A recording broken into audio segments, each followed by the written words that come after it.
क्या तुमने कभी यह महसूस किया है कि जिंदगी में जब सब कुछ उलझने लगता है, जब मन करता है कि अब और सहा नहीं जाता, जब हर तरफ से निराशा घेर लेती है, उसी समय अंदर कहीं एक अजीब सी खामोशी भी जन्म लेने लगती है।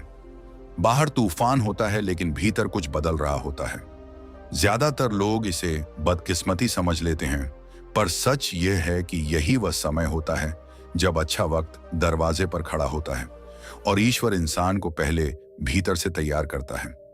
अगर आज तुम्हें लग रहा है कि जिंदगी भारी हो गई है, लोग बदल गए हैं, रिश्ते ढीले पड़ गए हैं और मन पहले जैसा नहीं रहा, तो ये वीडियो तुम्हारे लिए है, क्योंकि अच्छा वक्त आने से पहले कुछ गहरे और गुप्त संकेत जरूर मिलते हैं जिन्हें समझ लेना बहुत जरूरी है। परमहंस योगानंद कहते हैं, जब ईश्वर किसी आत्मा को ऊपर उठाने का निर्णय करता है तो वह सबसे पहले उसके जीवन की नींव को हिलाता है, ताकि जो कमजोर है वह गिर जाए और जो सच्चा है वही बचे। इसीलिए अच्छा समय आने से पहले जीवन आसान नहीं होता, बल्कि कठिन हो जाता है। सबसे पहला संकेत यही होता है कि इंसान को अकेलापन महसूस होने लगता है। भीड़ में होते हुए भी मन खाली सा लगता है। जिन लोगों से रोज बात होती थी, वही लोग अचानक दूर हो जाते हैं, बिना झगड़े, बिना कारण। ये दूरी सज्जा नहीं होती, ये तैयारी होती है, क्योंकि ईश्वर जानता है कि जो ऊंचाई पर जाएगा उसे अकेले चलना आना चाहिए। इस अकेलेपन में आत्मा खुद से बात करना सीखती है और पहली बार इंसान दूसरों की आवाज से ज्यादा अपनी अंतरात्मा की आवाज सुनने लगता है। धीरे धीरे एक और अजीब बदलाव आता है। जो चीजें कभी बहुत ज्यादा खुशी देती थीं, अब उनमें रस खत्म सा लगने लगता है। वही बातें, वही मनोरंजन, वही लोग, सब कुछ जैसे फीका पड़ जाता है। मन करता है कि चुपचाप बैठा जाए, किसी को कुछ समझाया न जाए। यह संकेत बताता है कि आत्मा का स्तर बदल रहा है। जो चीजें निचले स्तर की थीं, उनसे मन अपने आप हटने लगता है। यह विरक्ति नहीं है, यह उन्नति है, लेकिन क्योंकि इंसान इसे समझ नहीं पाता, वह इसे खालीपन समझ लेता है। इसके बाद एक समय ऐसा आता है जब बिना किसी ठोस कारण के मन भारी रहने लगता है। छोटी छोटी बातों पर आंखें भर आती हैं। अकेले में बैठकर रो लेने का मन करता है। बहुत से लोग सोचते हैं कि वे कमजोर हो रहे हैं, लेकिन सच्चाई यह है कि यह भीतर जमा हुआ पुराना दर्द बाहर निकल रहा होता है। ईश्वर जब नया सुख देना चाहता है तो पहले पुराने दूहों को साफ करता है। यह रोना आत्मा का स्नान होता है। जो लोग इस समय खुद को संभाल लेते हैं, वही आगे चलकर भीतर से बहुत हल्के और मजबूत बनते हैं। फिर नींद और सपनों में बदलाव दिखने लगता है। कभी नींद बहुत कम हो जाती है, कभी बहुत गहरी। सपनों में पुराने लोग दिखते हैं, पुराने दृश्य दिखते हैं, जैसे जीवन अपने पुराने अध्यायों को दोबारा दिखाकर कह रहा हो कि अब इन्हें छोड़ दो। ये संकेत होता है कि आत्मा पुराने कर्मों और भावनाओं को बंद कर रही है। यह प्रक्रिया दर्दनाक हो सकती है, लेकिन जरूरी है, क्योंकि बिना पुराने दरवाजे बंद किए नया द्वार नहीं खुलता। इसी दौरान इंसान की सहन शक्ति बढ़ने लगती है। जो बातें पहले तोड़ देती थीं, अब वही बातें चुपचाप सह ली जाती हैं। दुख आता है लेकिन रुकता नहीं, अपमान लगता है लेकिन भीतर आग नहीं जलती। यह संकेत बहुत गहरा होता है, क्योंकि इसका मतलब है कि आत्मा मजबूत हो चुकी है। ईश्वर किसी कमजोर को बड़ा नहीं बनाता, वह पहले उसे मजबूत बनाता है। यह मजबूती बाहर से नहीं दिखती, यह भीतर पैदा होती है। धीरे धीरे मन का झुकाव आध्यात्म की ओर होने लगता है। बिना किसी मजबूरी के भगवान, नाम स्मरण, ध्यान, शांति जैसी बातें आकर्षित करने लगती हैं। यह कोई संयोग नहीं होता, यह आत्मा का अपने मूल स्रोत की ओर लौटना होता है। जब अच्छा समय आता है तो इंसान बाहरी सहारों से ज्यादा भीतर के सहारे को पहचानने लगता है। उसे समझ आने लगता है कि स्थायी शांति बाहर नहीं, अंदर है। इसके बाद एक और संकेत मिलता है जो बहुत कम लोग पहचान पाते हैं। अचानक जीवन में रुकावटें बढ़ जाती हैं, काम अटकने लगते हैं, योजनाएं देर से पूरी होती हैं, जैसे कोई अदृश्य शक्ति तुम्हें रोक रही हो। लेकिन यह रोक नुकसान के लिए नहीं होती, यह दिशा बदलने के लिए होती है। कई बार जिस रास्ते पर हम जोर लगा रहे होते हैं, वही रास्ता हमारे लिए नहीं होता। ईश्वर हमें उस रास्ते से हटाकर बेहतर रास्ते की ओर मोड़ रहा होता है। अगर आज तुम्हारी जिंदगी में भी यह सब चल रहा है, तो डरने की जरूरत नहीं है। ये संकेत है कि बुरा समय खत्म होने वाला है और अच्छा वक्त धीरे धीरे आकार ले रहा है। याद रखो, अंधेरा हमेशा सूरज उगने से ठीक पहले सबसे ज्यादा गहरा होता है। जो लोग इस समय धैर्य रखते हैं, विश्वास नहीं छोड़ते और खुद को टूटने नहीं देते, वही लोग आने वाले समय में भीतर से चमकते हैं। ऐसे समय में इंसान को लगता है कि सब कुछ उससे छिनता जा रहा है, जैसे जिंदगी जानबूझकर उसे खाली कर रही हो। लेकिन असल में यही खालीपन भविष्य की भरपूरता की नींव होता है।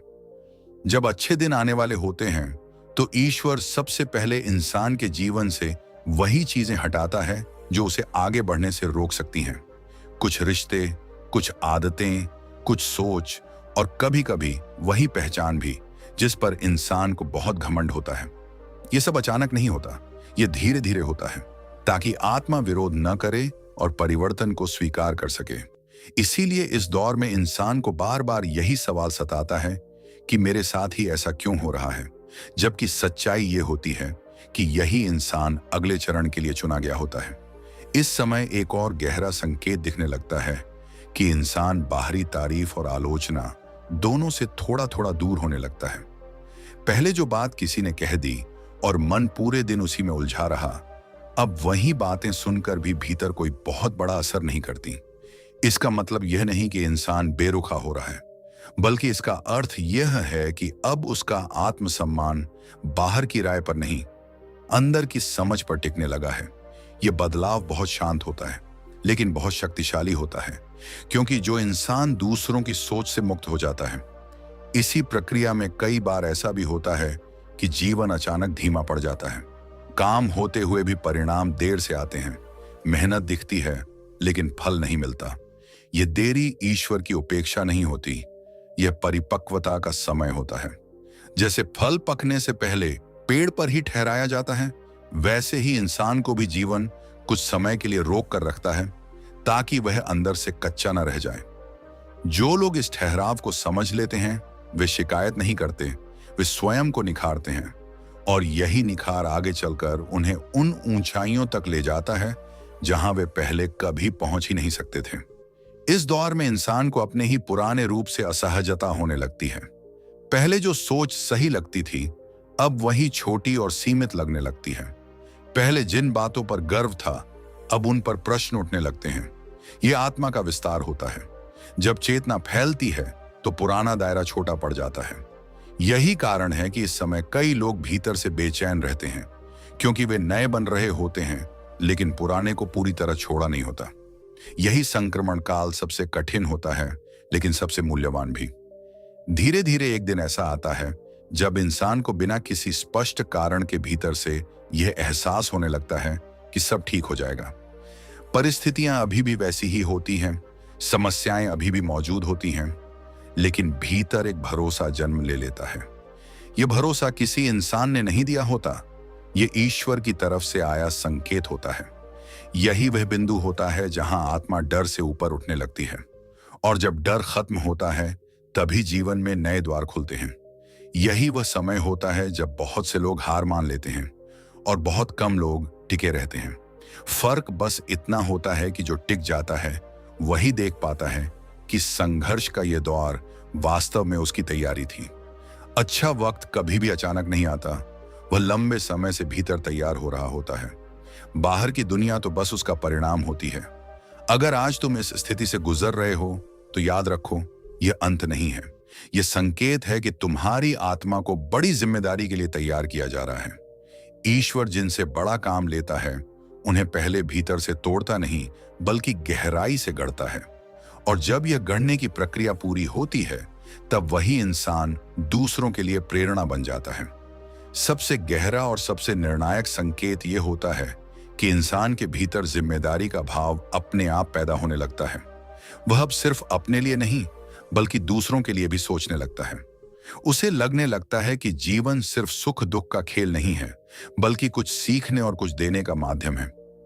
यह बदलाव बहुत शांत होता है, कोई ढोल नगाड़े नहीं बजते, कोई घोषणा नहीं होती, लेकिन आत्मा के स्तर पर एक बड़ा परिवर्तन हो चुका होता है। यही वह क्षण होता है जब ईश्वर इंसान को अगली भूमिका के लिए तैयार कर चुका होता है। अच्छा वक्त आने से पहले इंसान का धैर्य आखिरी परीक्षा से गुजरता है। हालात ऐसे बनते हैं कि मन बार बार कहता है, अब छोड़ दो, अब और उम्मीद मत रखो, अब भरोसा करने का क्या फायदा। लेकिन यही वह बिंदु होता है जहां निर्णय लिया जाता है कि आत्मा डर के साथ चलेगी या विश्वास के साथ। जो लोग इस समय भी भीतर की आवाज सुनते हैं और टूटे बिना टिके रहते हैं, वही आगे चलकर जीवन में स्थिरता, सम्मान और शांति प्राप्त करते हैं। इस दौर में कई बार इंसान को लगता है कि भगवान उससे बहुत दूर हैं। प्रार्थना करते हुए भी मन सूखा रहता है, ध्यान लगाते हुए भी शांति नहीं मिलती। लेकिन सच ये होता है कि यही मौन सबसे गहरी उपस्थिति होती है। जैसे शिक्षक परीक्षा के समय चुप रहता है ताकि विद्यार्थी अपनी क्षमता दिखा सके, वैसे ही ईश्वर भी इस समय पीछे हट जाते हैं ताकि आत्मा खुद पर भरोसा करना सीख सके। धीरे धीरे जीवन में छोटे छोटे सकारात्मक बदलाव दिखने लगते हैं।